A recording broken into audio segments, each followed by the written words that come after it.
আমি বাকরুদ্ধ। যেটা দুর্ঘটনা ঘটেছে সেটা তো আর কিছু করা যাবে না। স্কুলগুলোতে আমি মনে করি সুরক্ষার একটা ব্যবস্থা করতে হবে। এই বিষয়গুলোকে সতর্কতার সাথে করতে হবে। শুধু যে আমরা বলে যাব তা না, আমাদেরকে বলার সাথে কাজটা করতে হবে। আসলে না, আমি অভিনয় করি, বাট আমি খুবই কম সংখ্যক করি, মানে গুনে গুনে বেছে বেছে। আমার লাস্ট মান্থেও কিন্তু একটা নাটক দিয়েছে, আমি তুমি ওসে।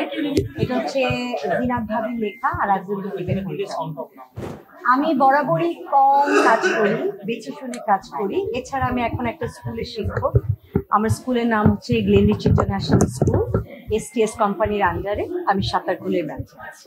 আসলে আমার এখনো খুবই ভালো লাগে, কারণ কোথাও যদি আমি ইন্টারভিউ দিতে যাই তখন কিন্তু আমাকে বলা হয় সেই ডায়লগটা বলতে, লাল সালুর তানার ওজন নেই। তো এইটা যখনই আমি বলি আমার সেই পুরনো স্মৃতি খুবই মনে পড়ে যায়। আই মিস দ্যাট টাইমগুলো। অবশ্যই হওয়া উচিত। আমি তো সবসময় ব্যতিক্রম ধর্মী অভিনয় করে এসেছি। আমি কমার্শিয়াল মুভি ছোটবেলায় করেছি, কিন্তু বড়বেলায় হয়নি করা। কিন্তু লাল সালুর মতো বা দুখায়ের মতো বা জয়যাত্রার মতো যে তিনটি আমি ছবি করেছি, চলচ্চিত্র করেছি, এরকম হওয়া আসলে দরকার। কারণ এখনকার জেনারেশন যারা আছে তাদেরকে জানানো উচিত যে আমরা কত কষ্ট করে এসেছি। আমাদের স্বাধীনতা হোক, আমাদের দুর্যোগ হোক, আমাদের সমস্ত পরিবেশ প্রকৃতির যে মোকাবেলা আমরা কি করে করে এসেছি বা কি করে করছি, এই জায়গাটা অবশ্যই আমাদের এই জেনারেশনকে জানানো উচিত। আমি বাকরুদ্ধ। আমি একটা কথাই বলবো, আমি যেহেতু একটা স্কুলে 2 বছর ধরে কাজ করছি, জয়েন্ট আছি, তো আজকের দিনটা বিশেষ করে আমার মনটা অনেক খারাপ। বিকজ অফ আজকে আমাদের স্কুলে ওরিয়েন্টেশন ছিল, বাচ্চাদের সাথে প্রথম দেখা করা। আমি এখন বলছি আমার লোম দাঁড়িয়ে যাচ্ছে, আমি সিরিয়াসলি। যেটা হয়েছে, যখন আমি ছোট ছোট বাচ্চাদেরকে আসতে দেখলাম, লিফট দিয়ে আসলো, সিঁড়ি দিয়ে আসলো, আমার দেখার পরে সেই ট্র্যাজেডির কথাই মনে পড়লো যে ওরা কিভাবে চলে গেল। আমি আজকে অনেক কিছু চিন্তা করলাম। প্রথমত, আমরা যেটা দুর্ঘটনা ঘটেছে সেটা তো আর কিছু করা যাবে না, কিন্তু আমি একটু বড়দের মতো কথা বলতে চাই। আমি আজকে অনেক ভেবেছি, যখন বাচ্চারা এসেছে স্কুলগুলোতে, আমি মনে করি সুরক্ষার একটা ব্যবস্থা করতে হবে। অনেক স্কুলে কিন্তু ফায়ার এক্সিট নাই, একটা ডোর। হ্যাঁ, তাই আমার মনে হয় বাচ্চাদের জন্য 2-3টে পথ তৈরি করে রাখা উচিত। আল্লাহ মাফ করুক, কখন কোনো যদি অকারেন্স ঘটে বাচ্চাদেরকে বের করে নিয়ে আসা হয়।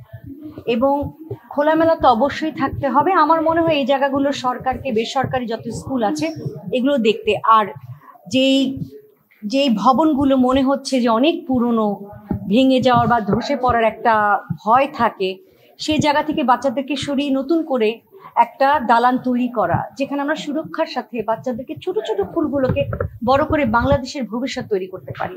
আমার কাছ থেকে এই বলা, কারণ আল্লাহ মাফ করুক, আল্লাহ কাকে কখন নিয়ে যে আমরা কেউ জানি না, কিন্তু সতর্কতা বজায় রাখা অত্যন্ত জরুরি। আর যারা আজ আমাদেরকে ছেড়ে, ছোট ছোট ফুলরা, শিক্ষকরা, অভিভাবকরা চলে গেছে, তাদের জন্য আমার মাগফিরাত কামনা করি। সুন্দর থাকুক, স্বর্গে থাকুক এবং ভালো থাকুক। আজকেও তো আমি দেখলাম কোথায় যেন জেনারেটরে আগুন লেগে একটা স্কুলে, মিরপুরের একটা স্কুলে অঘটন ঘটেছে। তা আমার তো এই যে ছোট জায়গা, আমি তাই বললাম যে এই জায়গাগুলোকে, জেনারেটরকে দূরে রাখতে হবে। এই বিষয়গুলোকে সতর্কতার সাথে করতে হবে। শুধু যে আমরা বলে যাব তা না, আমাদেরকে বলার সাথে কাজটা করতে হবে। আমি যে স্কুলে কাজ করি সেই স্কুলে কিন্তু ফায়ার এক্সিট কয়টা জানেন? 5টা ফায়ার এক্সিট। এবং আমাদের কিন্তু প্রশিক্ষণও দেওয়া হয় কি করে, কখন যদি কোনো অঘটন ঘটে বাচ্চাদেরকে নিয়ে আমরা কি করে বের হবো। কিন্তু যদি একটা দরজা থাকে, একটা স্কোপ থাকে, সেই স্কোপ দিয়ে বের হওয়া খুবই কষ্টদায়ক হয়ে যাবে। তাই আমি মনে করি যে স্কুলগুলোতে ফায়ার এক্সিট নেই, প্লিজ দয়া করে আপনার একটা এক্সট্রা জায়গা বানিয়ে দেন, যে সুরক্ষার জন্য নিজেদের, শিক্ষকদের, বাচ্চাদের, অভিভাবকদের। এবং দেখা যায় অনেক স্কুলে একটা গেট থাকে, কেন একটা গেট থাকবে? হ্যাঁ, অবশ্যই থাকতে পারে, আগের আমলটা একরকম, এখনকার ভিন্ন চিত্র। সেই জায়গা থেকেও যদি গেটগুলো 4-5টে হয়, তাহলে মনে হয় যে কোনো দুর্ঘটনার কবল থেকে আমরা একটু হলেও বের হয়ে আসতে পারবো।